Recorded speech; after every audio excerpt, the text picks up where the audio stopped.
sheego ilaahay kuma daran qayladan wiilka markay kala tageen gabadhi kala tageen sidaan ogsooninba nolosheeday wadatay businesskeeday wadatay horabay u wadatay aabaha cunugtiisa uu soo booqan jiray dee family ilmahooda wada korsanayo naagtu markay single tahana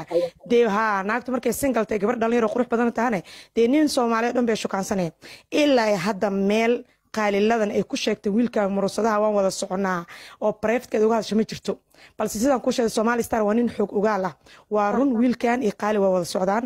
dukaankeeda markay gedis xataa badan oo ugu tagaa waa wiil asagana caan ah ma qaan laakiin dhinaca laga yaqaano TikTok-ana kulli kama naqaano ilaahay kuma darnaade qaali ayadoo gurigeeda la joogo oo wiilish ilmaadeerada habar gidista ceerka la joogan wiilkana la joogo dukaanka laga imaaday baa hab iyo dalab call loo soo diray telefoon waxa la yiraahdaa soo socdo laba nin oo askar Kenyaati wana wataa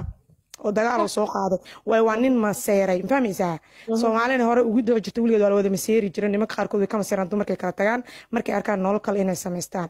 gabadhan markuu maqasho sheekadii isla markii ready bay noqotay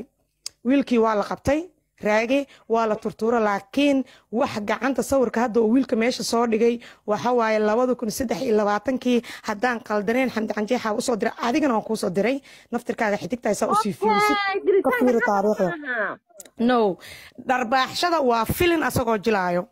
raagi waxay ahayd 23 kowdii bishii afraad ayuu filinkaas jilayay waana la soo dhigay xataa TikTok la soo dhigay ka soo fiira baadama luuq kugu soo diray xamdi canjeexna way soo saareen boqorada filin ma sal isku dilaa abay waa darbaaxshada gacmaha wax la marsado ninka filmaan oo dhigaa Soomaa waan edit waana cameraman Soomaa wax sax ma darbaaxshada because asaga iska qaada sawirka Soomaa so waa ka mujadin taariikhda Soomaaliyeed filin oo jilay ahayd xilmaantii ruwaayadaha ee jilajina hadaad xasuusataan bisha afraad ee ahayd kowdeedii 2023 marka darbaaxshada wiilkan tusaale ahaan buu u soo qaatay ani ma dhahayo hadalkan dilitaanka waxba kama jiraan way wuxuu noo sheegay Somali Star in wiilkii la dilay ilaahay kuma baawurka laga jajabiyay in laba nin aqligeena ha shaqeeyo ninkan wuxuu taa ciidan Kenyaati ah